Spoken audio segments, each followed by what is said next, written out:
The Sultan of Brunei, Hassanal Bolkiah, is no stranger to extravagance, power, and the ever-watchful eyes of the world. As one of the wealthiest monarchs on the planet, his name is synonymous with opulence, ruling over a tiny yet immensely affluent nation nestled on the island of Borneo.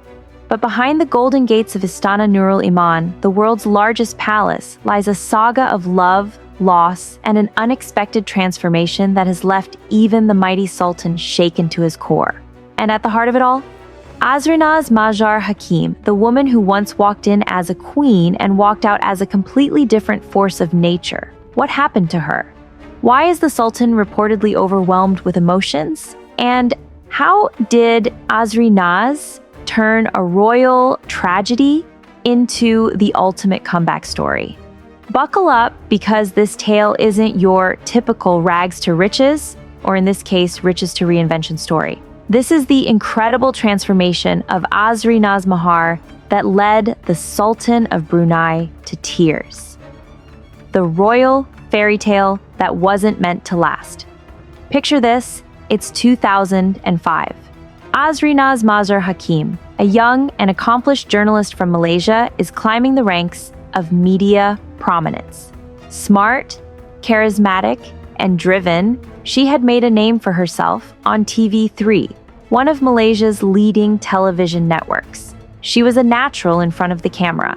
Her voice, authoritative yet warm, had the kind of magic that made people stop and listen.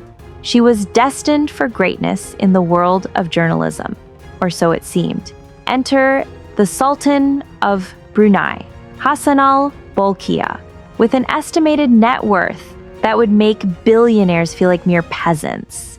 He wasn't just any suitor. He was the suitor. And when he laid eyes on Azrinaz, it was as if fate had scripted an entirely new chapter for both of them. Before the world knew it, a whirlwind romance culminated in an extravagant wedding. The young journalist had traded microphones for tiaras, headlines for royal decrees, and independence for an empire. From a TV presenter to the title of Pinggiran Isteri Azrinaz Mazhar, she became the Sultan's second wife, stepping into a life of unimaginable luxury. The world watched in awe as she seamlessly transitioned into her royal role. She attended state functions, embodied grace at international events, and, in just a few years, gave birth to 2 royal children, a son and a daughter. It seemed like a fairy tale. But here's the thing about fairy tales. Sometimes, the castle walls are built to keep people in just as much as they're meant to keep others out. The royal divorce that shook Brunei. Just 5 years into the marriage, in 2010, Brunei woke up to a bombshell. The Sultan made a formal announcement that his marriage to Azrinaz was over. Not just over, obliterated. And to make matters worse, under the nation's strict Sharia law, Azrinaz was stripped of her royal titles, excommunicated from the palace, and in essence, erased from the monarchy's narrative. But here's the kicker. No one knew why. There was no scandal, no publicized fallout, no dramatic courtroom showdown, just a swift, silent, and shockingly abrupt end to a union that had once captured global attention. While the palace remained tight-lipped, the media went into a frenzy with theories. Some whispered of palace politics, others speculated that the pressures of royal life had become too suffocating. Whatever the reason, Azrinaz suddenly found herself cast out from a world she had molded herself into. No crown, no titles, and no access to the children she had given birth to. For many, this would have been the end of the road. But Azrinaz, she was just getting started. From ex-royal to empowered icon.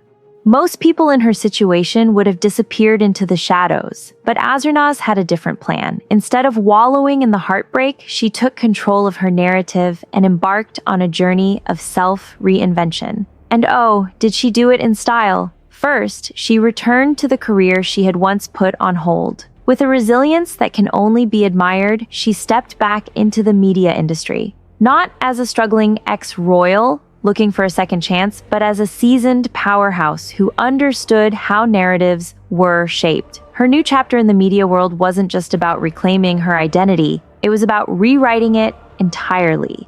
But the transformation wasn't just professional, it was deeply personal. Gone was the royal consort who had once graced Brunei's official events. In her place stood a woman who was determined to live life on her terms. And in 2018, she made a move that no one saw coming. She remarried. A love story unlike any other. Azrinaz's second marriage was the antithesis of her first. There were no grand palace ceremonies, no opulent displays of wealth, no global headlines announcing her union. Instead, it was an intimate, private affair, a reflection of a woman who had learned that love wasn't about extravagance, but about authenticity. Her husband, Fairos Khan Abdul Hamid, wasn't a king, but he was the kind of man who could offer her something royalty never could: unwavering support and companionship, free from the constraints of royal duty. And for the first time in a long time, Azrinaz looked truly happy. Her new life was grounded in simplicity, family, and personal fulfillment. She embraced motherhood in a way she had never been able to before, raising her new children away from the rigid expectations of monarchy. She focused on wellness, mental health, and personal growth, often sharing glimpses of her journey with her followers on social media. And the world watched in awe as she blossomed, proving that sometimes losing everything is the best thing that can happen to you. The Sultan's unexpected reaction. Now here's where things take an even more dramatic turn. Despite the silence from the Bruneian palace, whispers began to emerge that the Sultan himself had been deeply affected by Azrinaz's transformation. Reports suggested that he had been privately keeping tabs on his former wife, watching as she turned her life into a story of triumph rather than tragedy. And when news of her remarriage and new family reached him, well, let's just say that for a ruler who rarely reveals his emotions, this was an exception. Insiders claim that the Sultan, a man accustomed to controlling everything in his life, was struck by a rare moment of vulnerability. Some sources even went as far as to say that he regretted letting her go. Was it true? Did the Sultan of Brunei, a man who had everything, realize too late that he had lost something priceless? Perhaps, but by then, Azrinaz had already moved on. Her new life was filled with love, purpose, and, most importantly, the kind of happiness that didn't require a royal title to validate it. The ultimate lesson: reinvention over regret. Azrinaz Mahar's story isn't just about heartbreak and redemption. It's about the power of reinvention. She went from being a queen to being a woman who owned her narrative, from a public figure overshadowed by palace expectations to an independent powerhouse who dictated her own destiny. And maybe, just maybe, that's why the Sultan of Brunei found himself unexpectedly emotional. Because while he ruled an empire, she ruled her own life. What do you think? Did the Sultan truly regret his decision, or was it simply a case of too little, too late? Let us know in the comments below, and don't forget to like, share, and subscribe for more jaw-dropping stories from the world's most intriguing personalities.